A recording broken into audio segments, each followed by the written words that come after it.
Ladies and gentlemen, Dentsu International APEC Data and Tech expert, Mr. Abhinay Basin, will walk you through new avenues of driving holistic audience understanding for brands and how it has had an impact on client engagements in the region.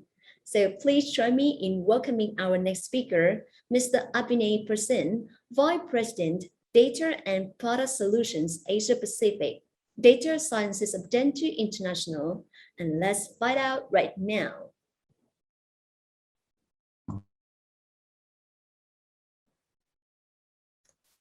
Hello, and thank you for having me at today's session of MMA. I am Abhinay Basin, and I'm excited to talk to you about driving connected intelligence. Let me just share my screen so that all of you guys can see it. Think it should be visible right now. Okay, great. So a quick introduction to me. I am the Vice President of Dentsu's Data Sciences Division at APAC, and the core of what I do is build products in AdTech and MarTech to drive value for our clients, as well as provide unique proprietary solutions for Dentsu globally. I think the context of connected intelligence is super important in the world in which we're in today, more so because with a lot of ecosystem changes, with a lot of changing in content consumption, and I'm going to go through that during the course of this presentation, I think it's imperative for us to not be in a sentiment of all is lost with the death of cookies, with lesser information being available to us, but really look at how we can maximize the entire ecosystem. And before diving a lot into what the ecosystem looks like today, I thought it would be great to spend maybe a few minutes just on like this one fundamental side to remind us of what we do and why we do our daily lives. And I think the key crucial element in that is, if you look at what marketeers have been doing forever and what we continue to do as either whether we're on an agency side or a client side or whatever that side is that we're ultimately trying to change the way people who receive communication either identify with a brand or a product or want it more highly or ideally both. Ultimate aim, of course, is to drive more brand value and to drive consideration for a particular offering.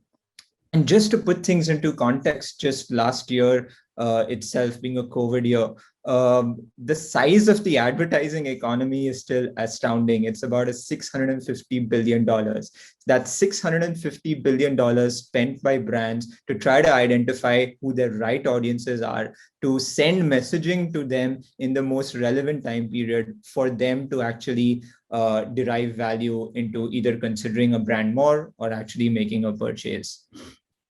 Now, if we look at the way COVID has actually shaped us, and I think a lot of this is a no-brainer, one is our content consumption has actually changed rapidly, right? And I think if I have to look at my own behavior, I definitely see myself spending a lot more time on the screen or on several screens actually during the day. And if we actually look at, and I think this is one of the first reports that I had read on some sort of analysis of what's actually going on in terms of the changing consumer behavior, was this one report by Nielsen that actually spoke a lot about how, and again, as a no-brainer, people are spending a lot more time virtually. In the US alone, that time spent from March of the previous year to March of 2020 was actually a 215% growth.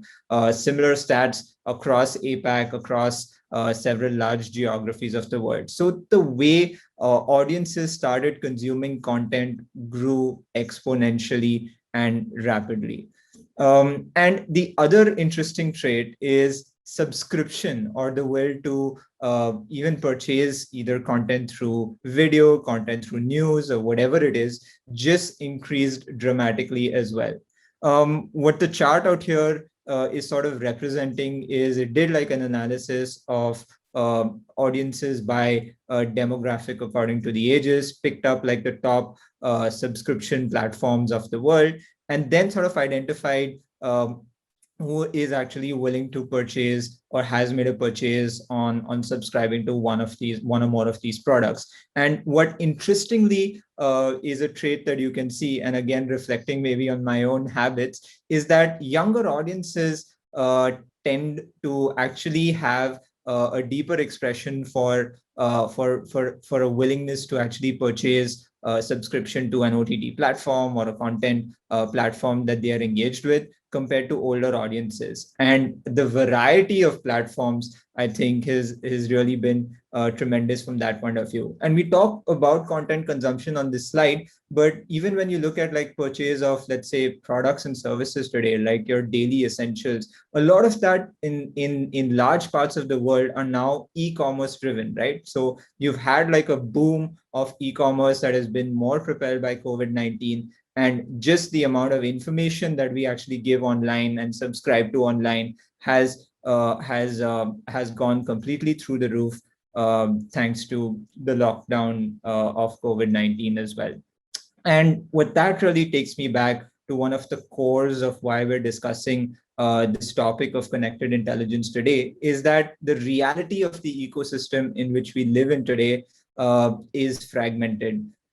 We are actually, like I said, on a lot more platforms than we think they are. Earlier, if you saw the ecosystem, you'd probably see wall gardens as Facebook or Google as very large dominant players, and that Amazon has now come up and joined the ranks out there. And there has been a mushrooming of a lot more players who are now coming up as mini and new age wall gardens, be it in the retail space. I've used some local examples from India and APAC, where you talk about players like Grofers, like Flipkart, who are e-commerce platforms that are becoming their own walled gardens in that space. If you look at content consumption, you can see Disney Plus, you can see Hulu, you can see HBO, you can see Amazon, you can see a lot of those players creating or striving to get a lot more audience attention in that space, which actually means that they're becoming wall gardens in themselves. And a lot of them are actually not open for advertisement from that sense, right? And then, of course, systemically, you had like your third-party players of your Lotame, your Zeotabs, your Experience of the world that just looked at the rest of the open web and created a lot of audience intelligence. But fundamentally, what that's really created is that you now suddenly have a lot of logins, a lot of information that all these platforms are garnering about you, but are in their own siloed ecosystems from that point of view. You also now, by the way, have devices that are actually playing a role in being mini walled gardens in themselves. Apple's ATT restrictions have actually, in many ways, just focused on keeping all the audience information on their platform, which is nothing but your handheld by itself, right? And not just the fact that our audience consumption habits and our own consumption habits changed during lockdown, but there were also systemic changes that got prompted in the ecosystem. Google, I think, was the first to announce and maybe shock the entire world in which we're in about the deprecation of third-party cookies. Apple followed suit, also did actually in parallel talk about ATT protocols that you see in their privacy and compliant changes that they actually made. And browsers like Firefox and I think there already been other platforms as well that actually said that we're going to stop sharing information externally beyond our own platform. So you can see that the ecosystem has also changed along with the change in in our consumer habits. And what essentially that then did to sort of compound the effect is have a ripple effect on the rest of the open web and the advertising ecosystem. You had a lot of partners like Trade Desk, like Tritio, Facebook included, that had challenges in the sense of the information that you could actually get from their platforms and how relevant each of these audience-led platforms would be now for advertisers to get more insights, as well as brand marketers and planners to plan better for audiences. So you had a compounding effect of ecosystem and behavioral changes that actually resulted in a fragmented customer view. from that sense, right? You had only certain pieces of information available in certain pockets, and often the way the holy grail of marketing was in terms of how everything could be stitched in some sense could actually not happen any longer.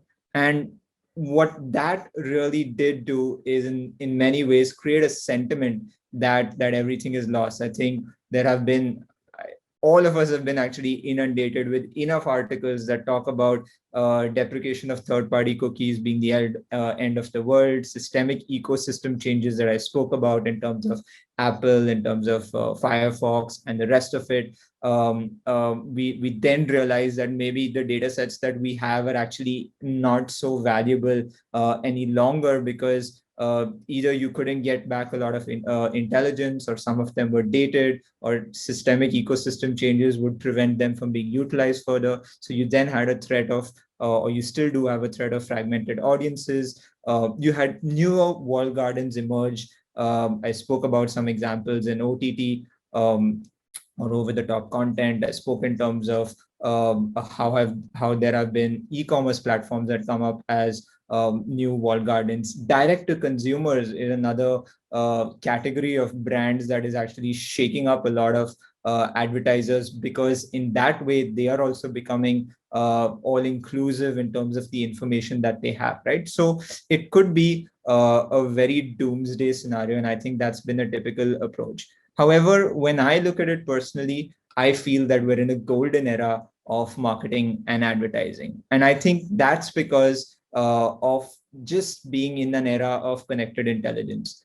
And what I mean by connected intelligence is the fact that while we may look at the mushrooming of several newer walled gardens that are emerging to be, let's say, silos in their sense, I actually feel that we don't have to look at things so traditionally in the form of, let's say, identifying individuals at every single level.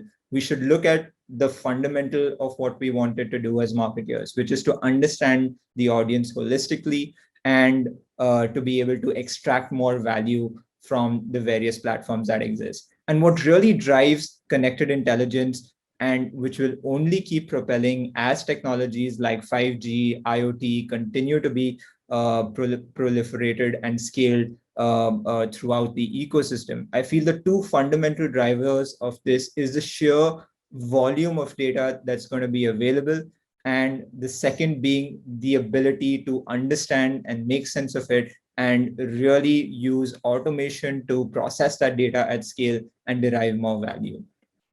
Speaking about the sheer volume of data, I think everyone on this call would have probably seen charts like this over the years of what happens in an internet minute.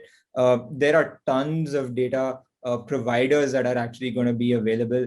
Of course, we do look at some of them as walled gardens, but fundamentally, if you think of what it is that we're going to try to do, is that we're going to try to look at how we're going to understand cohorts of audiences, or identify similar traits of audiences and stitch them together. And I'm going to talk about that in just a few minutes.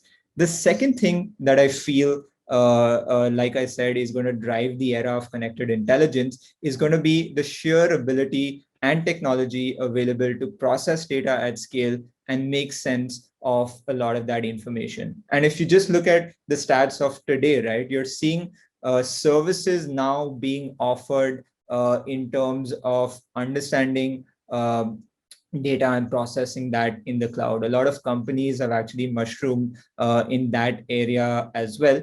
Just looking at a stat from the US market, and similar traits are actually happening in APAC, because a lot of that tech talent is actually driven in this part of the world, is the fact that cloud compute itself is growing at a CAGR of 20%.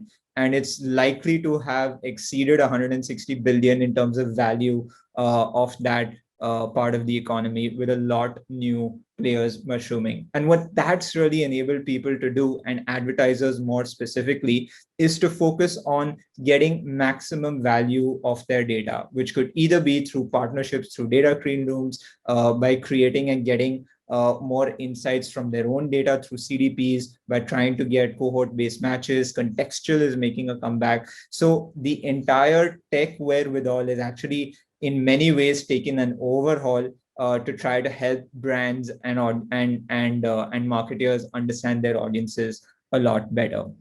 And if I have to just, as I come towards the close of this session, if I have to just look at some of the ways we can do it, and I've just taken a Dentsu example out here because it's some of the things that we've done.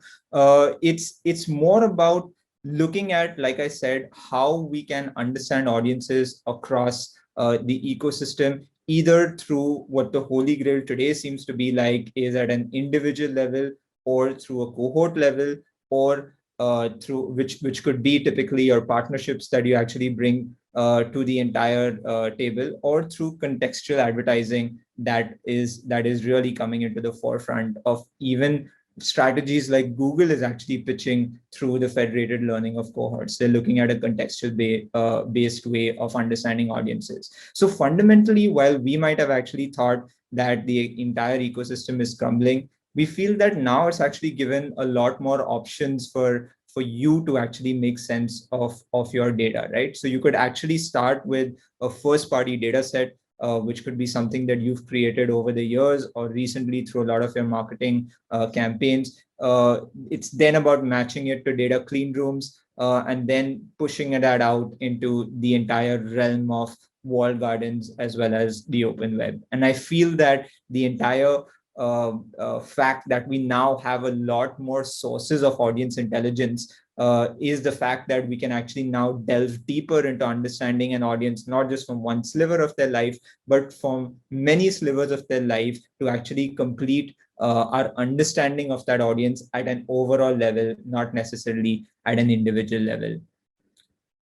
And just one example, as I close the call, from to actually show that all is sort of not yet lost. I think that what that enables us to do in terms of getting data from various levels, and technology that now lets us get into in the moment real-time marketing, more driven by mobile, more driven by the entire app economy, more driven by the web, and just the fact that handset penetration has also increased tremendously, is the fact that now brands can get not just irritating as pop-up ads that we all sort of hate, but make your interactions a lot more relevant. And I've picked up some examples of how NBA has done it, how Expedia actually does it, to really understand where the audience is from a context, figure it out in terms of what they're really looking for, give suggestions of a travel itinerary, and then have a very engaging, helpful conversation to guide that customer through their journey. With that, I'd actually like to thank you for your time on this session today. And I look forward to the rest of the series. I think there's a great lineup plan in MMA, and I hope you were able to gain a lot from this session. Thank you.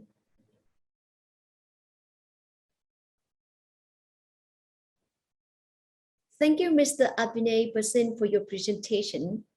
Ladies and gentlemen, and the next session is the report 2021, the current state of martech in Vietnam and what's next.